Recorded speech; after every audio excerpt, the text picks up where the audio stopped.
یکی با گوش نیمه بریده، دیگری از ضرب لطوکوب زیاد بیهوش و بیاد و بی حرکت، دیگری پارچه از سلفان در گردن که عمدتاً برای نفس گیر کردن استفاده میبرند. صحنه مانند از فیلم های هالیوود، اما صحنه واقعی در یک دادگاه روسیه. امر می‌دهم که فیضوف محمد صابر بازداشت شود و او را 1 ماه و 28 روز یعنی تا 22 می سال 2024 در بازداشت نگه دارند. همه این 4 شهروند تاجیکستان به کشتار مردم بیگناه در تالار کنسرتی کراکوس متهم می‌شوند، عملی که در سراسر جهان محکوم کردند و از جمله در دوشنبه هم. پرزیدنت جمهوری تاجیکستان محترم امامعلی رحمان و پرزیدنت فدراسیون روسیه محترم ولادیمیر پوتین صحبت تلفنی انجام دادند. در رفت صحبت پیشوای ملت محترم امامعلی رحمان کردار تروریستی ظالمانه خونین را در مجمع کراکوس سیتی هال قطعاً محکوم کرده تاکید کردند که تروریستان نه ملت دارند و نه وطن و نه اعتقاد. اما سکوت مقامات در تاجیکستان در برابر بیرحمی با متهمان به تروریسم سبب تنقید حکومت شد که چرا آرام و بی‌پروا نشسته است و برای حمایت از حقوق شهروند خود صدای بلند نمی کند. تاکنون در هیچ یک از بیانیه‌های پراکنده مقامات تاجیکستان دایر به احتمالیت بیگناهی متهمان و رفتار ماموران امنیتی روسیه با آنها چیزی نگفتند.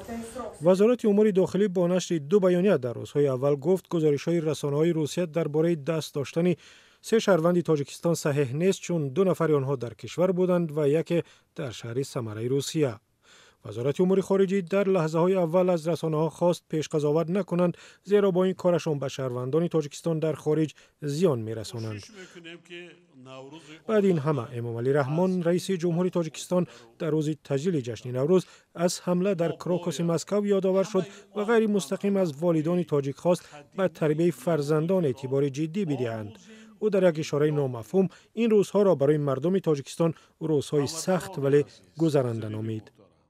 من میدانم، من حس کرده ایستادم، من خودمم هیچگاه رو افتاده نباشید. حیات، زندگی، دولتداری همین بوده است. فقط در هیچ حالت رو افتاده نشوید. مخالفان دولت این همه را ناکافی می شمارند و می گویند حکومت وظیفه مقدس خود یعنی حمایت از حقوق شهروند خویش را اگر جنایتکار هم باشد درست اجرا نکرده است.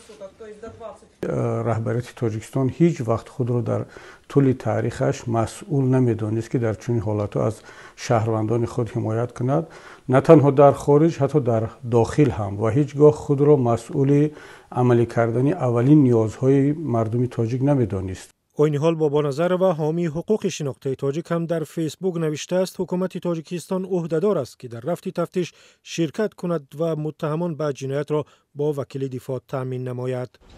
مقامات میگویند نبودی بیانیه واضح بیانگر آن نیست که آنها آرام نشستند، بلکه مسئله بدرفتاری و بیرحمی ماموران امنیتی روس و بازداشت و حبس تاجیکان را با مقامات روسیه در میان گذاشتند. ساختارهای قدرتی، مثلا کمیته امنیت ملی، وزارت کارهای داخلی، پرکراتور گنرالی، خب وزارت کارهای خارجی، خب یک هیئت کلانی برای آموختن، برای حل و فصل و محافظت کردن انا همون شهروندان در کدام سطح در مسکو هستند. برای همین این خدمات فکر نکنیم که دیگر اینجا همه پروا ندارد. بعد حمله مرگبار به تالار کنسرتی کراکوس در کنار شهر مسکو در روز 22 مارس تاکنون 10 نفر از جمله 9 شهروند تاجیکستان در روسیه بازداشت شدند. 10 نفری که سالها درباره طراحان واقعی بودند و شبهه و گمانها درباره دست داشتن بعضی از آنها در حمله بسیار زیاد است.